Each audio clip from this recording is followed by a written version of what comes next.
Guys, mamasada muna tayo habang wala pa tayong ginagawa, mukhang madami yatang pasahero ngayon. Ayun, may nakita akong batang estudyante naglalakad, baka walang pamasahe, ilibre na nga natin ng sakyan. Ay sorry na bangga. Mukhang nagkagulo yata sa bandang turtle, mukhang may banggaan yata. Puntahan nga natin. Wala pala, may pabida lang na traffic enforcer.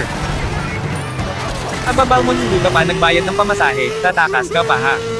Kala mo makakatakas ka? Magbayad ka kasi ng pamasahe para hindi mabangga. Magpapagas muna ako, dapat pagbalik ko nakasakay na kayo agad ng biglan. Pag hindi pa isakay ko na kayo papuntang St. Peter. So weird.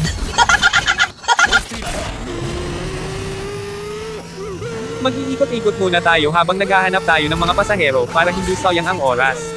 Ayun, may nakita na akong pasahero.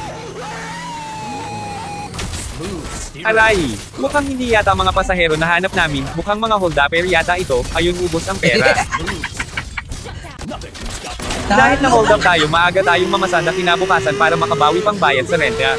Ayun, may nakita na akong pasahero, mukhang yayamanin at mukhang keep-retained yata ito, puntahan na agad natin baka maunahan pa tayo. Wow! Beautiful! Yayamanin nga, mukhang isang biyahe lang sold na isang araw na pamasada. Hi! Nakakauhaw talaga kapag nagmamaneho pa.